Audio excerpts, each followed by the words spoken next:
Hello friends, আমি Sanchita. Riya family নতুন একটি ব্লগে আপনাদের সবাইকে আরও একবার স্বাগত। তো আজকে হচ্ছে শুক্রবার, আর ঘড়িতে সময় এখন 10:30। ছেলে মেয়ে দুজনেই রেডি হয়ে স্কুলে যাচ্ছে। তো আজকে সকালে একটু কাজ ছিল বলতে খুব সকালে উঠে রান্নাবান্না করেছি বলতে আজকে প্রেশারে ভাত করেছি, প্রেশার কুকারে। তো মেয়ের বাবাকে দুজনকেই দিয়েছি প্রেশারের ভাতটা। আর ছিল ভিজে ভাত, কালকের ভাত কিছু থেকে গেছিলো, যেগুলো আমাকেই খেতে হবে এখন। তো ছেলে মেয়ে দুজনে স্কুলে যাচ্ছে, তো এরপরে হচ্ছে আমি খেয়ে নেবো, কারণ ওদের তো খাওয়া হয়ে গেছে আর বেলাও অনেকটা হয়ে গেছে। তো আমি এদিকে ভাত নিয়ে বসেছি, এই যে আমার ভিজে ভাত। তো অনেকগুলো ভাত ছিল, তো জানি মেয়েও খাবে না, মেয়ের বাবাও খাবে না, সে কারণে ওদের জন্য প্রেসারে ভাত করে দিয়েছি। আর আমি নিজে ভিজে ভাতটা নিয়ে বসে পড়েছি। তো আমি আলু সিদ্ধ, চানাচুর, কাঁচা লঙ্কা, পেঁয়াজ, তেল এগুলো দিয়েই আলু সিদ্ধ মেখেছি। আর তার সঙ্গে একটা শুকনো ঝালও ভেজে নিয়েছি। ভিজে ভাতের সঙ্গে দেখি শুকনো ঝালটা একটু মেখে খেতে বেশ ভালো লাগে। তো খাওয়া দাওয়া সেরে আমি সবজি বানাতে বসবো। তো খাওয়া দাওয়া সেরে টুকিটাকি কাজ যেগুলো থাকে, ওই যে বাসন কুসনগুলো ধোয়া, ঘরটা একটু ঝাড় দেওয়া, তো এই কাজগুলো করে নিয়েছি। তারপরে আমি সবজি বানাতে বসেছি। সবজি বলতে আজকে মূলোর শাক রান্না করব, আর রান্না করব মাছ, সেগুলো পরে আপনাদেরকে দেখাচ্ছি। আর হবে চিকেন। তো প্রথমে মূলোর শাকটা বনিয়ে নিচ্ছি, কারণ শাক কাটতে প্রচুর সময় লাগে। আর ঠিকঠাকভাবে শাক না কুটে রান্না করলে না, দেখেছি মেয়েও খেতে চায় না, মেয়ের বাবাও খেতে চায় না, বলবে এটা কি কেটেছো, এটা বড় আছে, এটা ছোট আছে। তো সেই জন্য পরিপাটি করে শাকটা আমি ঠিকঠাকভাবে গুছিয়ে কেটে তারপরে বাদবাকি সবজিগুলো কেটে নেব। তো চলুন শাকটা কেটে নিই, তারপরে আবার দেখাচ্ছি কি সবজি বানালাম। তো বন্ধুরা, আপনাদের সঙ্গে কথা বলতে বলতে আমার সমস্ত সবজিগুলো বনিয়ে ফেলেছি। তো চলুন দেখিয়ে দিই। তো এই যে মূলোর শাকটা বনিয়েছি। আর এই মূলোর শাকটা যে আগের দিনের হাটের থেকে আনা হয়েছিল সেই শাক। তো শাকগুলো বৃষ্টি হচ্ছিলো, তো বেশ ভালো ছিল, তো ওই জন্য একদিন বাদে শাকটা রান্না করছি। তো এদিকে এই যে আলু কেটে নিয়েছি মাংসের জন্য, আর ওদিকে আছে মাংসের মশলা। তো এই মশলাগুলো সবই আমি শিলে বেটে নেবো, তো সেই জন্য আর কি বাটিতে এক জায়গায় গুছিয়ে রেখে দিয়েছি। আজকে আর মিক্সিতে পেস্ট করব না। মাংসের মশলাটা দেখি ওর মানে মেয়ের বাবা মিক্সিতে অতটা করতে দিতে চায় না, তো সেই জন্য আমি শিলেই বাটবো। আর এদিকে মাছ, তো মাছটা ফ্রিজে ছিল, তো বার করে কেটে ধুয়ে পরিষ্কার করে নিয়েছি। তো আজকে রান্নাতে হবে মাছের মানে ঝাল সর্ষে যেটা হয় সেটা করব শাশুড়ি মায়ের জন্য, কারণ শাশুড়ি মা এই মাছের ঝাল সর্ষেটা খেতে বেশি পছন্দ করে। আর এদিকে রয়েছে চিকেন, মেয়ে তো বেশ বায়না করছে কয়েকদিন ধরে চিকেন চিকেন, তো সেই জন্য আর কি চিকেন হবে। তো চলুন, সবজিপাতি সবই কোটাকুটি শেষ, এবার আমি রান্না করব। তো আজকে আমি উনুনে রান্না করব। তো রান্নাবান্না করে স্নান করে তারপরে আবার কথা বলবো। তো স্নান করে এই যে বসে আছি, গোপাল সোনাকে সেবা দেওয়া হয়ে গেছে।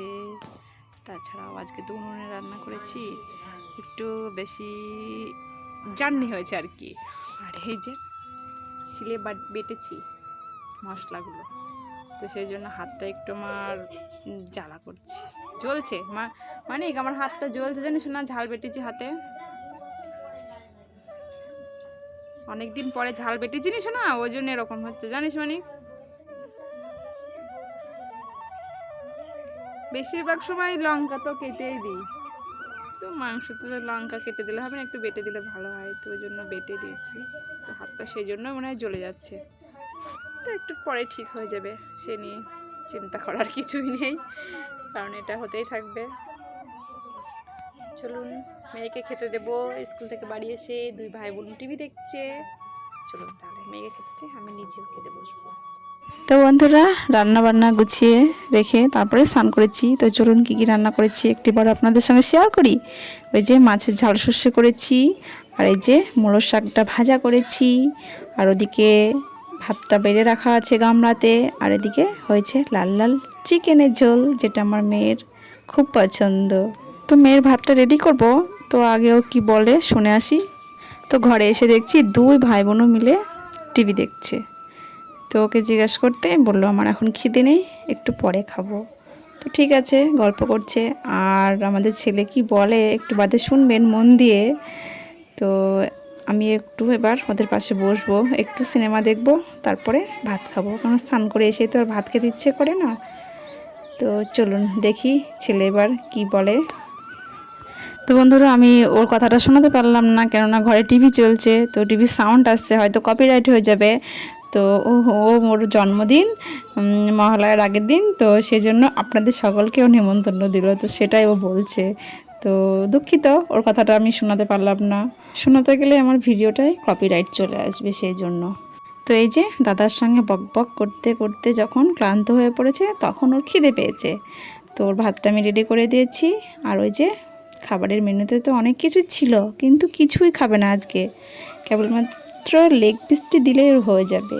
তো তবুও একটু মূলের শাক দিয়েছি, কেননা সিজনের এটা একটা সবজি, একটু না খেলে হয়। কিন্তু ওই যে নাক সিট করছে, খেতে নাকি ওর গন্ধ লাগছে। সব কিছুই অভ্যাসের দাস, আমিও জানেন আগে খেতাম না, কিন্তু এখন মূলের শাকটা খেতে আমার ভালো লাগে। তো এই যে নাক মুখ চেপে ধরে কোনো রকমে ভাত কটা খেয়েছে। তো ওর যেটা পছন্দ মতো খাবার ও সেটা ওকে দাও, ও দেখি সুন্দর ভাত খেয়ে নেয়। সেটা নিরামিষ হলেও অসুবিধা নেই, আবার মাছ মাংস হলেও অসুবিধা নেই।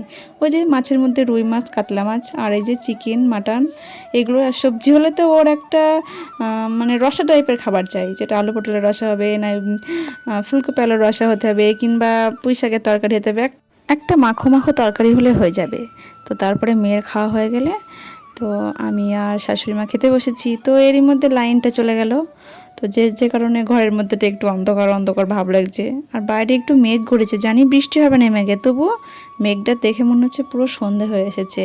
তো আমরা খেতে বসে পড়েছি, আর মেয়ের বাবার খাবারটা দোকানে পাঠিয়ে দিয়েছি। মানে মেয়ের জেঠু এসেছিলো বাড়িতে, তো জেঠুর হাত দিয়ে খাবারটা পাঠানো হয়েছে। কাজ করতে করতে হয়তো সময় চলে গেছে, বললো আর বাড়িতে যাব না। তো চলুন আমরা তাহলে খাওয়া দাওয়া শেষ করি। সন্ধ্যাবেলাতে এই যে এসেছি, আর সন্ধ্যাবেলায় দুই বোনে মিলে একটা বেলুন নিয়ে খুনসুটি শুরু করেছে। এ ফাটিয়ে দিচ্ছে তো ও ফাটিয়ে দিচ্ছে, কিন্তু এই যে বেলুনটি পেয়েছে, বেলুনটা কিন্তু খুব বড়। তো বেলুনটা ফোলানোর পরে ঘরের মধ্যে ছেড়ে দিচ্ছে, খুব সুন্দর বেশ ঘুরে ঘুরে বেড়াচ্ছে। তো চলুন সেটিকেও আপনাদের দেখাচ্ছি কিভাবে কি করছে ওরা বেলুনটা ফুলিয়ে। দাঁড়া দাঁড়া দাঁড়া,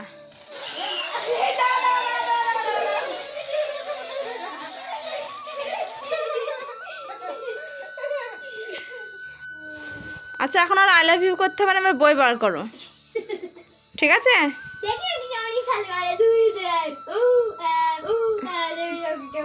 আমি একদম ইনসাল্ট করিনি। তাড়াতাড়ি বই বার করো ববিতা, বই বার করো।